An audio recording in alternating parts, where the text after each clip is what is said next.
Well, Donald Trump, who's weathered all kinds of rumors, investigations, smear campaigns, and all the rest, looks like he's finally in real trouble concerning his election prospects for 2020. Hi, everybody. I'm Bill Whittle here with Steve Green and Scott Ott, and this is your right angle on Elizabeth Warren's deadly counterattack, which undoubtedly is causing a lot of pain over in the Trump camp right now. Elizabeth Warren, as you know, is one of those people who's most deeply connected to the pop culture. She's got her finger right on the pulse of everything, and she has decided to launch let me make sure I get this right because you don't run into this kind of brilliance that often. Warren's meme team. She's going to be producing memes. You remember those memes? Memes are little pictures and things like that make a point. Here's a meme done by our friend from the Patriot Post over there. Our buddies over at the Patriot Post sent me this just a couple days ago. It's a reference to the show we did on the Hey Boomer. And Okay Boomer. Okay, Boomer. Sorry. Okay, Boomer. And I just like it. So this is what a meme is if you're not familiar with them. And some of them are blindingly hilarious. But the news that should concern us all is that Elizabeth Warren has put together a team. Well, she's actually put together an idea for a team. But the team is going to coordinate on the news topics of the day. And then they will hand out a template which will go out to hundreds of supporters. And then by using the template to understand how the humor actually works and by plugging in today's events, the people who will be on the Warren meme team will be producing viral content practically as fast as they can post it. And this has got me something really quite worried. Just to give you an example, guys, here's the Warren meme team plan. It's broken down into bits and to show you the kind of thing we're up against, each one of these words has an associated emoticon next to it. So you know it's at least 2006. Yeah. Background, vision, Warren's meme team, which is conveniently put in parentheses as WMT. Mission, attributes, subheading would be projects, message, creative, and distro. I imagine that means distribution, but I'm not hip to these new lingo that the kids use. Infra, I'm going to go with infrastructure on that one. Actions and team, and then conclusion. Then, by the way, if you're still having any problem about how to do these smashingly popular videos, or memes rather, there's Appendix A, which is the hook model, Appendix B, which is AR formats, and Appendix C, which is the plan writer. So let's just look at Appendix C at the bottom of this very detailed government. You can use a Flippy, a Self-Moji, a Trio, a Morph. You can use all kinds of things. See, I don't know any of this stuff. And this is why I think Donald Trump is in such desperately serious trouble. Steve, let's start with you. How are we going to overcome this kind of a youth wave, Steve, when they've got the thing? It's already templated. It's already templated. Yeah. That's the brilliant thing, isn't it? There's so much to go here. You know, before memes became political, the very first thing that I saw on the internet that you would describe today as a meme were demotivational posters. You remember those? Those were the first ones. Absolutely. Exactly. And you remember the motivational posters that were very big in the 80s, the Successories. hang in there and all of those. Well, demotivational was you take okay, I have to say a bad word because no other word really works here. You take a bunch of assholes on the internet and you give them free license to make fun of things. That is where memes come from. And it started with the demotivational poster. Actually, the very first one I can remember, this just popped into my head. Back when Dave Letterman was still on NBC back in the 80s, he had a recurring little sketch called Dave's Hallmark Shop, or at least I think it was recurring. And one of them was that one of those adorable cat posters, except instead of the kitten, hanging on the branch with the hang in there, baby, it was this fat orange cat half asleep on a rocking chair. And the cute caption on the poster said, "Ever since they had me fixed, I haven't felt like doing much. I wish I were dead." And that might be that Dave's Hallmark Shop sketch from 30 plus years ago might actually be the birthplace, the genesis of what we would call a meme today. And memes don't inspire. Memes make you chuckle in a mean kind of way. That's what they do. That's their job. Sometimes it's a little more innocent. When I linked to this story on Instapundit this morning, I gave it the little Instapundit all caps headline treatment. And I said, from the people who brought you Bodie McBoatface. So would you please explain Bodie McBoatface? I'm going to, yes. So the Brits were building this $300 million oceanic research vessel and decided to put it up to the internet to name the thing. And of course, the winning entry, the one that got all the votes, was Bodie McBoatface, because it's the internet and it's populated by a-holes. Because it's the internet, yes, and it's populated by a-holes. That's the entire thing. Yes. So she's got her finger on the pulse of the internet, which is populated by those kind of people. And are you worried about this, Steve? Not at all. You know, the Brits backed down. They ended up naming the boat, the ship, I should say, the Richard Attenborough, which is a much more stately name. And they ended up taking one of the remote-controlled UAV submersibles and naming that Bodie McBoatface. And this is exactly what's going to happen with the Warren thing. This thing is going to crash and burn, and they're going to put some Richard Attenborough shellac on it and pretend like it never happened. Yeah, the more serious they make it, the more ridiculous and absurd and offensive the reply will be. I think my favorite example of this internet voting thing is when Mountain Dew came out with their new apple flavor, and they asked the internet to name the new apple flavored Mountain Dew, and the winning entry was Hitler did nothing wrong.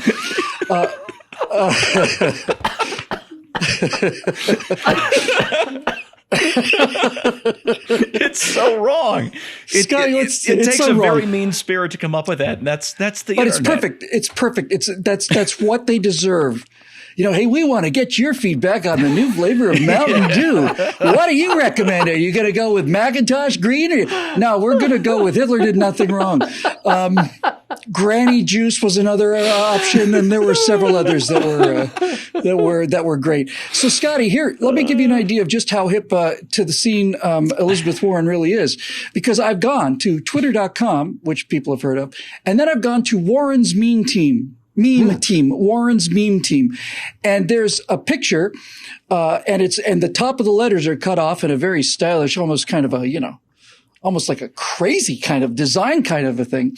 It's wacky. And folks, I'm not making this up. It's just, I have to pull this up now. We're going to win every state. There's two streams of pennies, and none of them are rotated, or they're just, kind of copied and pasted Lincoln Head pennies. And then it says you can do a lot with 2 cents. And so here's my question for you. God, it's awful. I just pulled up the webpage. Here's my question for you, Scott. If Elizabeth Warren, hello, Focus, you there? Focus, come back to me. Come back to me, Focus. Well, I'll just say this out of focus, and then while you're speaking, I'll work on the answer. If Elizabeth Warren is so hip to millennial and lingo, like, let me give you my 2 cents, which you can't walk through a Starbucks without hearing a millennial or a young person saying, let me give you my 2 cents on that. Should Donald Trump concede the election now, or do you think he's going to ride it all the way into the teary concession speech when he finally says it was the way they captured that 2 cents? The zeitgeist of the country. The zeitgeist of that's exactly what I was looking for. Yes. Yeah. So Scott, why don't you give us your 2 cents on this? This reminds me of so many things. It calls to mind. One was a line from National Lampoon that said, "I'm hip to your kooky teen lingo." Yep. A story which ended with the word padiddle. And so for you who reminisce about National Lampoon when it used to be funny, there was a cartoon when I was a kid. It was a comic strip in the daily newspaper. And my brother and I used to race to the mailbox to see who could get the newspaper first, so that we could then look at the comic strip, which was called Nancy. And my God, Nancy. Oh, my God. And Nancy. Oh, my God. Nancy was this kind of rotund little child with kind of strange gear for hair, picky hair, like a helmet of hair. And she had a friend named Sluggo who had virtually no hair. He had like 3 dots on his head that symbolized the big upturned nose. So you could tell he was a he looked like street a pig. And So anyway, the shtick was that Jim and I, engaging my brother Jim and I, we would race out to see who could get the newspaper first, and then whoever got it first would open up the paper and read the Nancy comic strip. And we did this because the other guy who didn't have the newspaper would find great hilarity in the fact that the person reading the Nancy comic strip would never even crack the wisp of a smile. Like there was never anything funny in Nancy about ever. Nancy in the history of the comic strip, which lasted like 50 years. I think it's still out there. It could be. It could be. But the guy Mort, what's his name, is dead now, I'm sure. He was dead when he wrote it. Can't remember. I can't remember Mort's last name. This is Elizabeth Warren engaging in manufactured spontaneity. That's right. It's like I've got several of my campaign committees working on a super zinger for the next debate right now. They're going to conjure this up. As you were telling this story, do you remember back when we were Tea Partiers, when we were being accused of astroturfing this whole movement? Yes. Like we said this was a grassroots movement, and then somebody on the left called it astroturf. Those were the good old days. This is just the perfect, captures that whole idea of astroturf perfectly. It is a good sign, as you indicate, for the Trump campaign, because anybody who has to manufacture this kind of grassroots enthusiasm is in big trouble. And Donald Trump, all he needs to do is say, 6 hours in advance that he's going to show up in your town and he's filling your stadium. So it's a little different in the Trump campaign than it is in the Warren campaign. And we'll see how this plays out. But I know that the best stuff that comes out of the meme team from the Warren campaign is going to be the stuff that conservatives making fun of the whole idea. Precisely correct, and that process is already ongoing. Folks, let me just give you a rough idea why this is so hilarious if you haven't figured it out already. This reminds me of things like Rice Krispies wants you to follow them on Twitter, and Ultra Bright toothpaste is going to make a viral video that's just going to be they're going to do a commercial, hire an ad agency, and the ad agency is going to make them a couple of viral videos. It's just, it's so far away from understanding how this thing works that it fills me with joy since it's not us. Because I'm looking at the Twitter page for Warren's memeteam.com. And I have to tell you, when I look at this from initial impression was that this was designed by John McCain's public team. It's that Doesn't bad. get any meaner than that. It's that bad. It's just a kind of a blue gray and a mint kind of puke green, and it's just appalling. Back in 2008, I did an afterburner called The Power of Iconography, and I talked about how Obama and the Democrats were doing everything right. Their color choices, their set design, their all of subliminal messages that were hidden in this.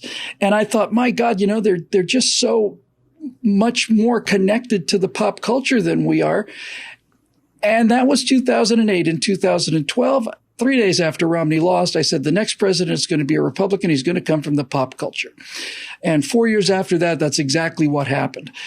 The best meme that has ever been my pleasure to watch was a meme we're going to show you. It's a little animated meme when Donald Trump was at war with CNN. So enjoy this brief moment of joy.